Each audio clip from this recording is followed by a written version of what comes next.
जय हिंद दोस्तों, कैसे हो आप सभी लोग। स्वागत है आपका आज की इस वीडियो में। लास्ट वीडियो में दोस्तों हमने डिस्कशन किया था सेक्शन 11 के बारे में, जो कि बताता है आपको अरेस्ट हिम विदाउट वारंट, यानी किसी भी व्यक्ति को आप विदाउट वारंट जो है अरेस्ट कर सकते हो। क्या क्या उसकी सिचुएशंस होती है, क्या क्या कंडीशंस होती हैं, लास्ट वीडियो में हमने डिस्कस किया था दोस्तों।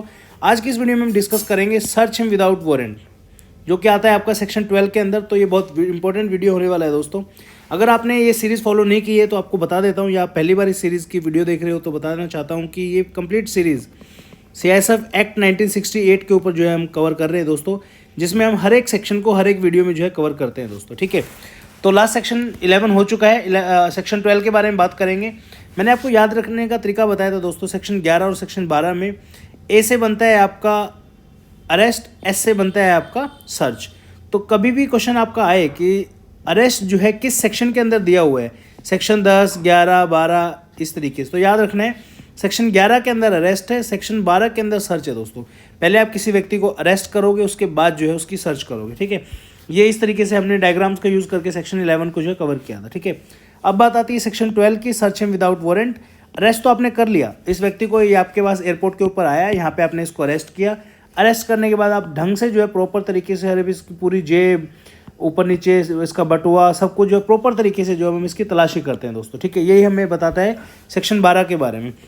क्या लिखा हुआ है सेक्शन 12 के अंदर? सेक्शन 12 के अंदर लिखा हुआ है power to search without warrant, यानी कि बिना वारंट तलाशी लेने की शक्ति। ठीक है, अब इसका सेक्शन 12 का सब क्लोज 1 क्या बताता है? Any force member with prescribed rank head constable and above can search any person if he believe that the person can abscond, abscond होता है भगोड़ा होना, भाग जाना, और can tamper the evidence in which he has committed the crime. Tamper the evidence का मतलब होता है एविडेंस के साथ छेड़खानी करना दोस्तों। ठीक है, in which he has committed the crime and getting a warrant will take time, meanwhile he can search him without warrant or even arrest him। ठीक है, इस पूरे जो भी हमने अभी बातें की, इसका मतलब क्या है वो आपको बता देता हूँ।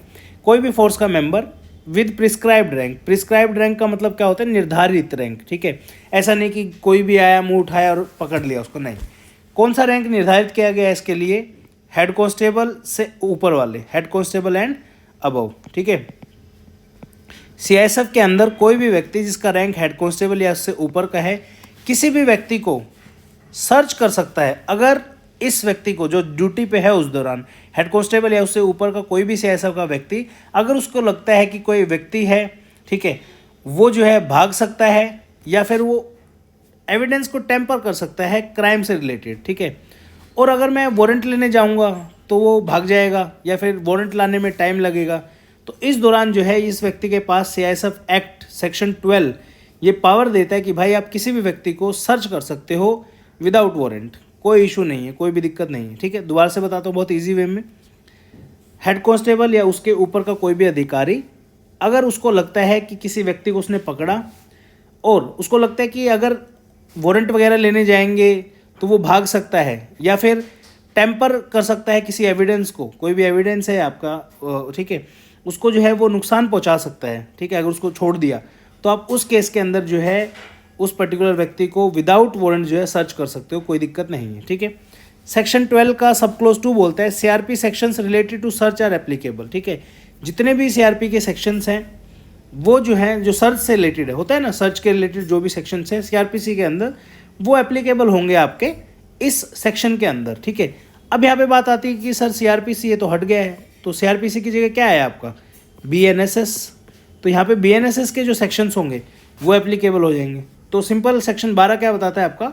Power to search without warrant. अब यहाँ पे दो तरीके के क्वेश्चन बनते हैं। पहला क्वेश्चन बनेगा कि पावर टू सर्च किस सेक्शन के अंदर दिया हुआ है? सेक्शन 10, 11, 12, 13, इस तरीके से क्वेश्चन आपका बनता है। दूसरा क्वेश्चन बनेगा कि पावर टू सर्च किस पर्सन को नहीं है। ठीक है, ऑप्शन क्या देंगे आपका? ऑप्शन देंगे कांस्टेबल, हेड कांस्टेबल, ASI या फिर असिस्टेंट कमांडेंट, ऐसा दे देंगे। तो आप कंफ्यूज हो जाओगे, आपको लगेगा कि यार असिस्टेंट कमांडेंट थोड़ा ना ड्यूटी करता होगा, तो आप उठा के आंसर लगा के आ जाओगे। प्लीज़ ध्यान रखिए, हेड कांस्टेबल और उसके ऊपर का कोई भी व्यक्ति CISF के अंदर जो काम कर रहा है, वो उसको शक्ति होती है, उसको पावर दी गई है सर्च विदाउट वारंट। ठीक है, तो यहाँ पे करेक्ट आंसर क्या होगा आपका?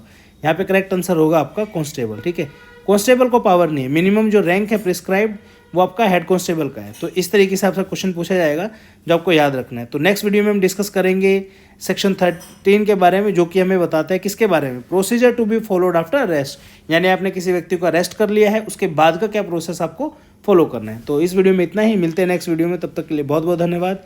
Thank you so much. जय हिंद, वंदे मातरम।